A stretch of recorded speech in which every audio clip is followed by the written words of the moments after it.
So, hey everybody, we're here today again, and today we got a great topic we're going to focus in on. We're talking about the network and mentorship. Such an important topic to talk about. But before we dive into that, we're starting our Biz Card Revoke game, and it's such a fun game to play. And I got my favorite two here to play it with me. I got Miss Tav here, and I got Mr. Yeah. Tommy here, and we're going to be talking about that network and mentorship and just dive into a few questions about that biz card revoked and how it could get revoked so easy if you do three things that you could do wrong. So one of them is only calling your network when you need something. Mm. Oh my goodness. How often do people do that? Mm-hmm. Not returning mentorship calls. Now, that's after you think you know everything and now you don't need them anymore. Uh-huh.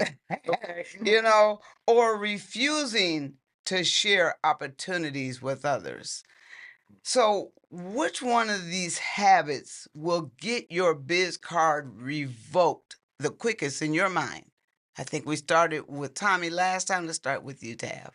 This is a hard one because it's not like directly business related. You know what I mean? Like it's not like if you don't do this, your business won't succeed. It's more around like the way you want to show up in community and the way you want to build in community and all those things. And everybody can do that differently.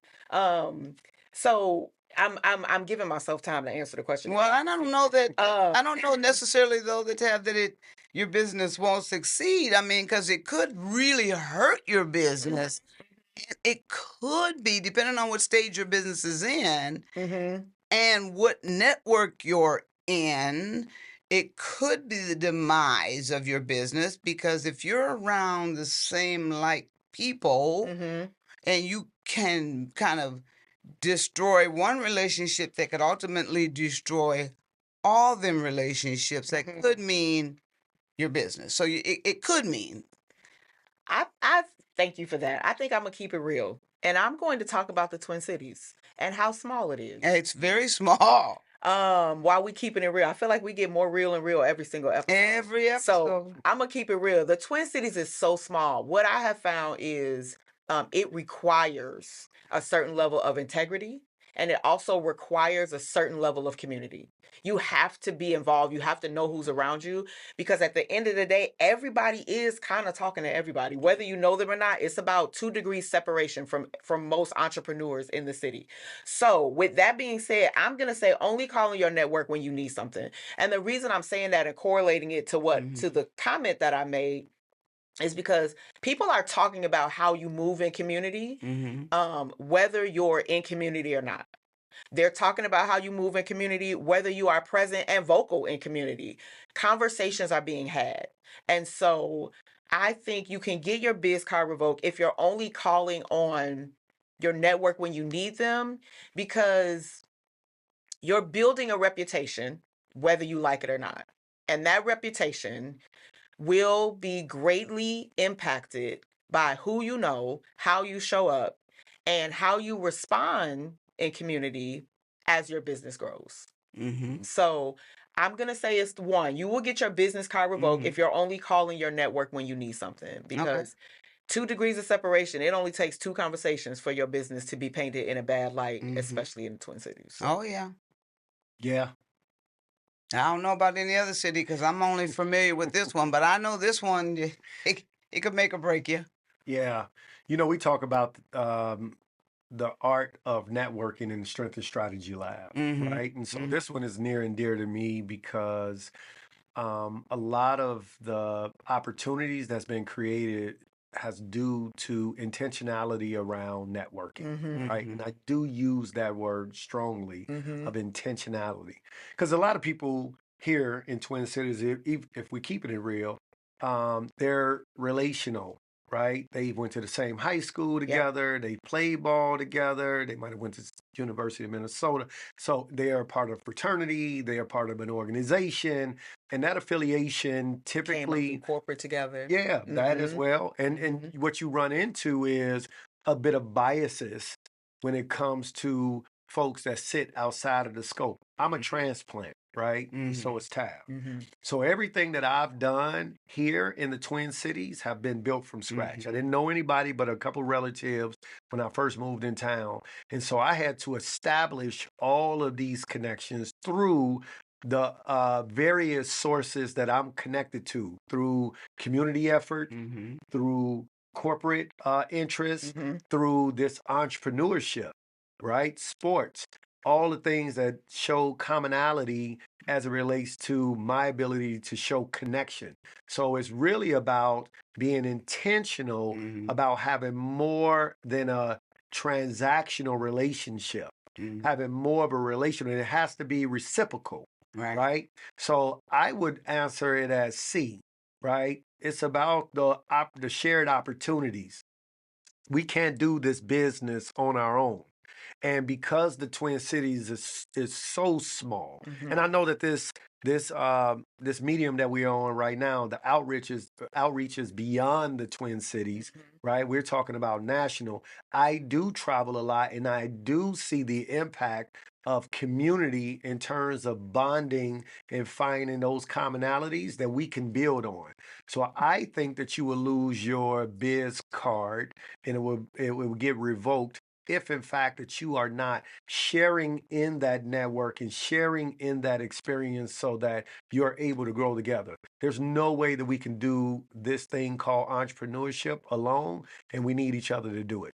Well, you know what? And I think both of you are exactly right, because at the end of the day, we can't do any of this alone. We need our whole network to help us build, and it's very important. And the more of our network we have, we can build. So, that's what this episode is about today. Yeah. It's about the networking, it's about the mentorship, it's about us building together, and it's about Tracey's Keeping It Real. So welcome to Tracey's Keeping It Real, and today we got the Strength and Strategy Lab folks here today, and we're spotlighting on the Black businesses and talking about Black businesses and how we are going to grow as Black businesses, because all three of us happen to be entrepreneurs and Black business owners.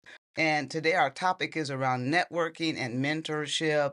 And we, again, like Tommy emphasized, none of us can do this alone. So we have Tommy McNeal, community leader and strategist, Tommy McNeal, and business and leadership development consultant, Tav Treadway, talking again about network and mentorship. So we're going to start off this afternoon, and we talk about no one builds alone. So the conversation that I want to know is, how do we find and nurture mentors, sponsors, and accountability partners? How do we find the three of them? We're looking for mentors, sponsors, and accountability partners. Them are hard to find and build on them, because everybody's trying to find them. And it depends on what you're looking for. Because again, everybody's trying to find them, and you got to make sure that you bring something to the table that makes it a mutual beneficial partnership. So how do you do that?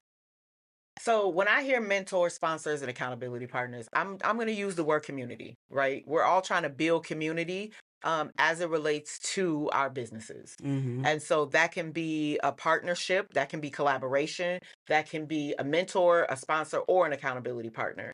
I think for me, I want to talk about lessons learned as it relates to networking to try to find these things. It hasn't been easy for me.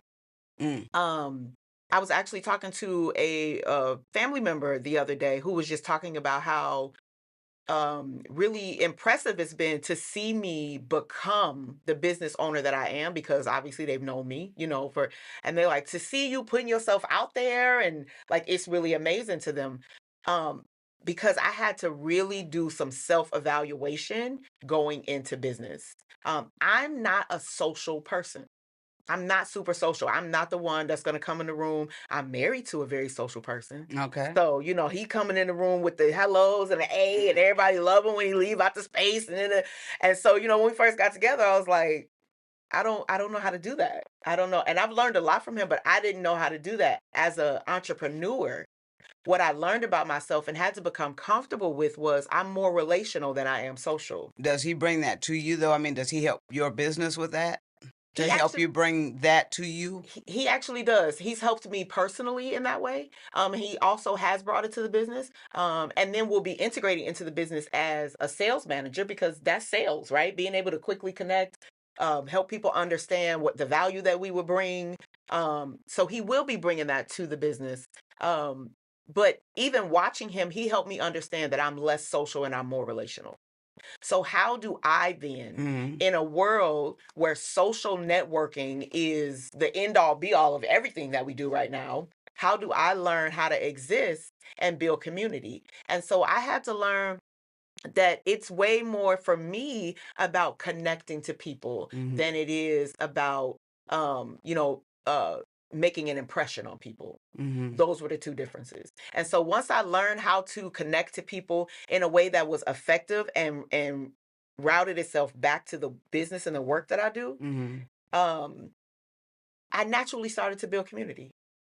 So now it's interesting because I'll go into spaces and everybody's like, hey, Tab, hey, Tab. And I'm like, hey, how you doing? And my husband goes into space and they're like, oh, you must be Tab's husband. That's like crazy for him because the first part of our marriage, I was Ken's wife because he was the social person. Now that I've learned my rhythm, people know me and they're like, hey, Tab, how you doing? Because I learned how to connect to people as opposed to making an impression.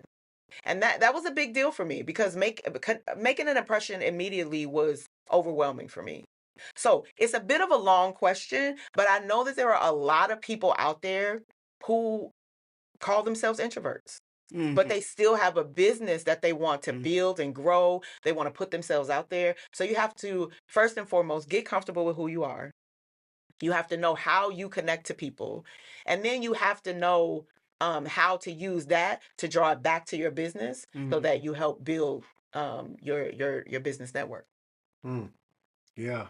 That was a lot, but I wanted to really share that because I know people will be listening that will be able to relate. Yeah, I mean, it's always good to be able to translate the transferable personal experiences in business because there's correlation there, right? And there's lessons to be learned. How I would respond to the question is really identifying the key components of that, right? We're talking about mentorship, we're talking about sponsorship, and we're talking about accountability partners, right? Because of my extensive background in corporate, and as an executive coach, I often was asked to support individuals that was growing or had aspirations to grow to be a mentor to them. Now, what does that mean? Mentorship, by all natures, is the responsibility of the mentee in effort to seek guidance from somebody who has the experience to be unbiased and or to provide information or clarity around a thought and not giving answers, right?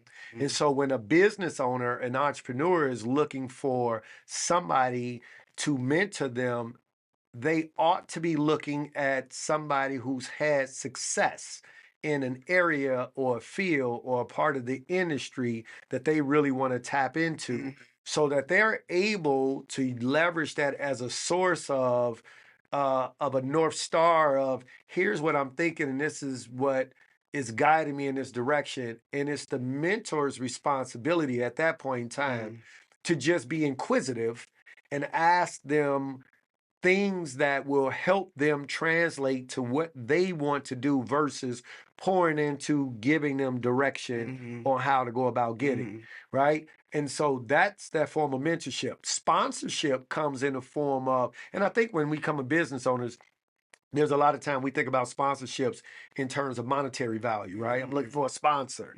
Well, sponsorship is more advocacy.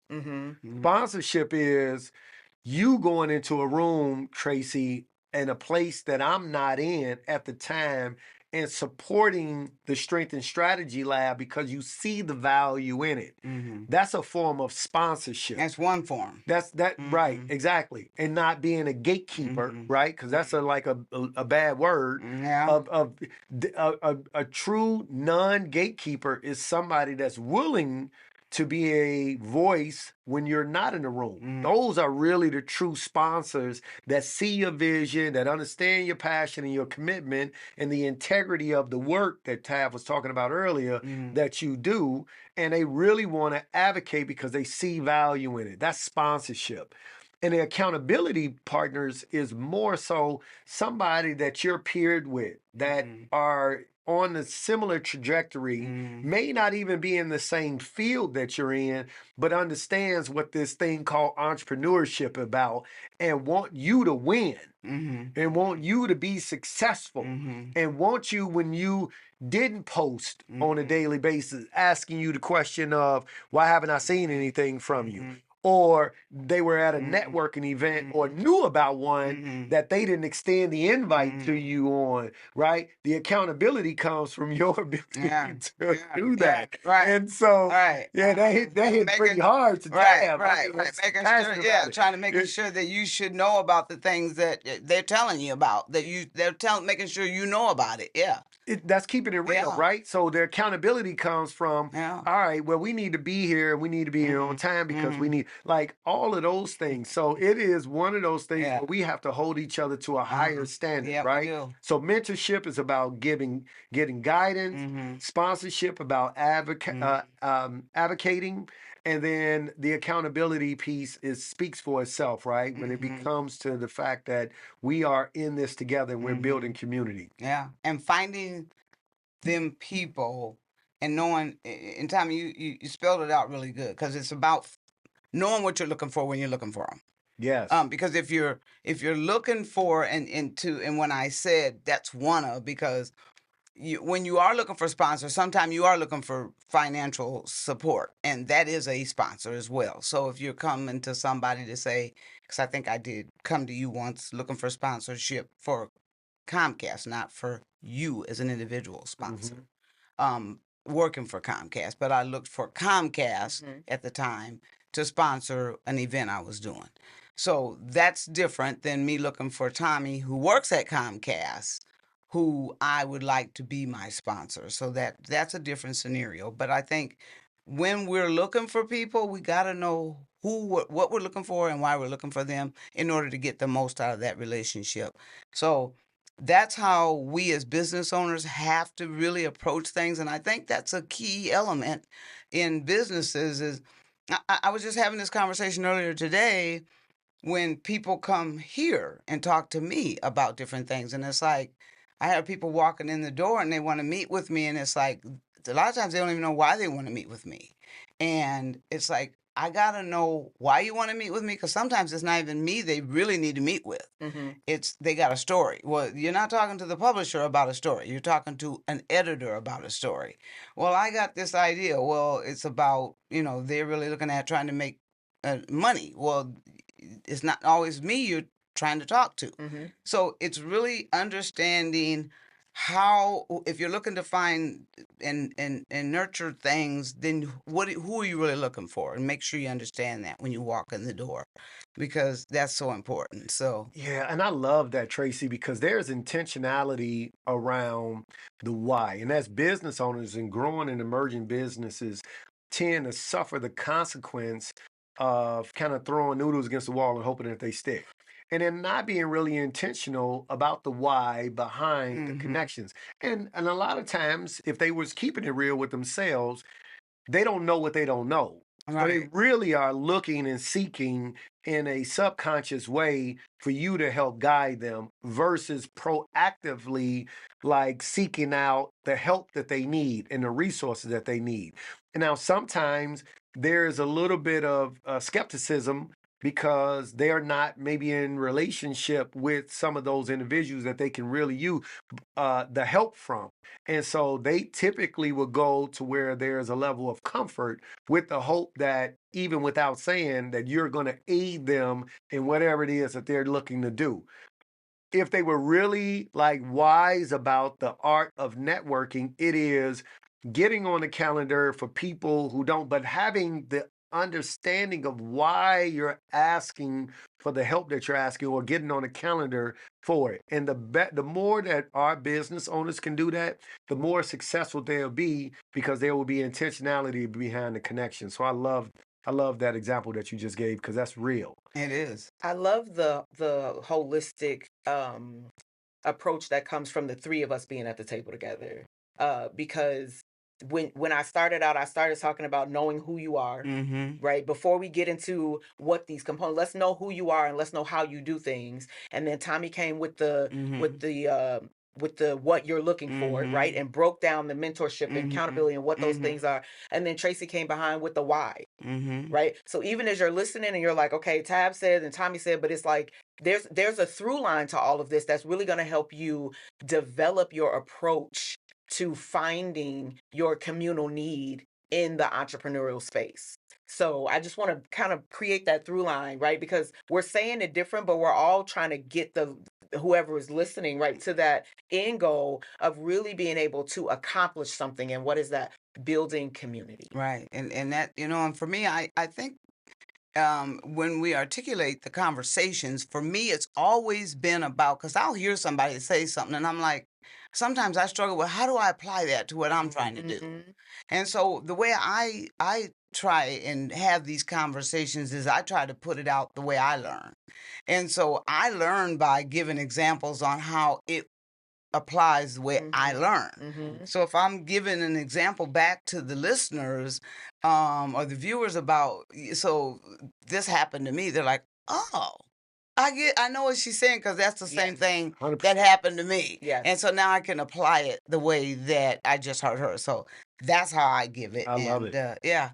And so so I think if we're doing it and using it and putting it out there the way that it works for us, like you say, Tab, we're gonna hit somebody in the way that it works for them, and that's what this conversation is all about. Because we all just trying to keep it real the way we know how to put it out there. So Absolutely, I love it. And so the other the next one I love is because it hits the conversation of, and I'm anxious to hear your output, because I have one that I love on this one, and it's the importance of talking about the giving and giving as much as you take from people, and understanding when you come to somebody, and I don't want to give mine before I don't want to give it before I ask you the question, because sometimes people want more than they can give.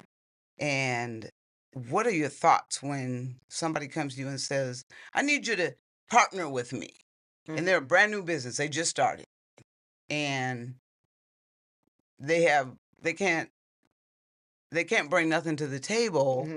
And you're not a organization, you're not a nonprofit. That's the word. That's the word I'm looking for. Yes. You're in the business, you're a for-profit. Let's just say you're a for-profit, and you're in the business to make money. And they're in the business to make money. How do you have a network that works for the two of you with that? You want to jump in on this one? Yeah, reciprocity. I think for me, it's something that I ask specifically for everybody that I come in contact with. It's always a two-way relationship, and I explain this to them if I'm meeting them in person or if we meet in video conference.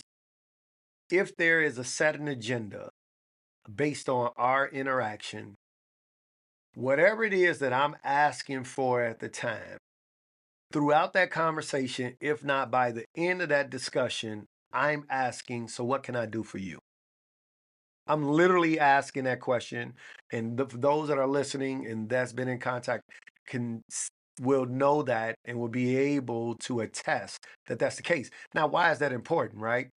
It's important to me that I am selfless in my efforts to ensure that whomever I am building with, that there is value that they're getting from me as much as I'm giving to them. And it's important because if I carry something within me that can offer them insight, either through some form of bartering system and or unsolicited advice and or intentionality recommendations, I want to be able to give that up because I feel like if I'm getting something from you, that I ought to be able, if I'm not compensating you monetarily, that I should be providing you something in return. And if not now, at some point in the near future, I'm extending myself by asking the question, what can I do for you? It offers this sense of, I can count on you, which was kind of in the first part of the biz card revolt. I can count on you when I need you. I'm helping you out right now, but you mentioned there was things that you might be able to help me with when it's time. If not in this very moment, I should be able to count on you, and I owe that to whomever I'm in contact with. Okay. All right. Yeah, this is important to me. It's so close to home. Obviously, Tommy and I partner on the Strength and Strategy Lab. And that's been an amazing experience because collaboration and partnership in small business can be traumatizing. You can get into places, you can get into relationships with the wrong people, and it can not only be emotionally traumatizing, but it can be bad for your business. It could take your business back in a way that you weren't anticipating. And I believe in building as a community. I believe in we don't all have to be going after the same $1,000. We can work towards building together and building a value together that allows for us to go further than we would alone. Part of the challenge, though, is, and what I've had to learn over time, this is really about soft skills. It is a art. It is not a science. And so it goes back to really knowing who you are, what you expect from people when you're in partnership with them, and then what you expect back from people. You have to be very clear about it. I am in 2025 partnering with folks help me create the biggest growth that I've seen in my business. Those partnerships also required a level of transparency and vulnerability and honesty that pushed me forward, not only in business, but as a person. You have to be able to have very candid conversations when things when things don't go the way that you want them to, when you didn't get the expectation from the person that you were looking for. So, building a community can be amazing for the success of your business, but it will require you to be very clear about expectations, because the last thing we want to do is burn bridges. The entrepreneurial community is so small, not just in the Twin Cities, but everywhere. If it was bigger, we'd be corporate. We're not corporate. We're entrepreneurship, right? So you definitely have to know yourself very well, and know what you expect out of others, and understand partnership in order to be able to build effectively in that way. Yeah, I agree. And it's funny because you never stop learning. And I've been in and out of relationships and partnerships. I can't tell you how many years, and even up until not too long ago, I was in a partnership, and it just you got to just. I tell you one thing that I've learned, but I don't apply it, and it's so important. It's so important to apply. If you get into a partnership, make sure it's all in writing. Just and start off with things in writing. Just sit down and think, if I get in a partnership, what do I want out of it? And what control do I want out of it? And what's the outcome? And that's so important because, I've been in partnerships that, and it's just some things I have to have out of a partnership. And particularly in a case where I'm like, I bring a lot into a partnership, and I don't want a lot out of it because I don't need a lot out of it. In most cases, I got out of it what I'm putting into it already. I'm already got a lot that I got it. So it's really just being able to, a lot of times I'm just trying to help. I just want to make sure that first off, it got to come out right because I can't be tied into stuff that's not right. that can't be. And then it can't be late unless there's certain things that can't be helped, but just late because you want to walk in late. You know, that just doesn't feel good to me. That's important. Yeah. Yeah. And so there's just certain things that just can't be. And when it's supposed to be acceptable to me, that can't work for me. So there's just certain little things that you got to make sure you take into consideration. Is that person that way? Then don't get into a relationship with them because you're going to fall out with them. Yeah. Because that's them and that's not you. So you got to, and you can't change And that that's person. okay. Yeah. And so just start off knowing that's not you. And there's little things that I learned in this most recent partnership that I was really disappointed behind. But it's just be careful when you get in them because some things are just not worth that partnership and that friendship. And so and then again back to make sure everything is in writing, and then some things just not worth getting to a partnership with. And it's better to just to say, I'm good.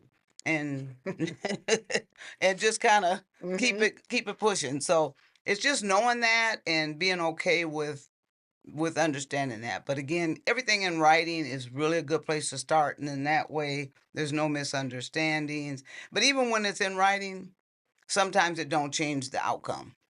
You know, because sometimes that still doesn't work. So that piece, I think you got to be real careful on that piece. That's all. Agreed. Yeah. So, but when we look at the end result of all of this, and we're trying to identify how we can expand our circle and how we can really look to grow, and we got to have somebody that we can really identify growth from, because we can learn from everybody, but maybe there's that one person that we want to look at every month that we can challenge ourselves to look at and grow. How do we do that? How do we pick that one person? Because again, everybody isn't. My favorite saying is everything that shines isn't gold. And we'll make sure that we ain't wasting a whole bunch of time trying to look to that one person. So how can we look to that one person that can really help us, that we know we're leaning in the right direction? That's a hard question. Who is the one person that you can always go to from a business perspective to hold you in line and keep you focused? I mean, if I had to answer it, it's gonna sound cheesy or maybe even anecdotally, but you always have to check back in with yourself.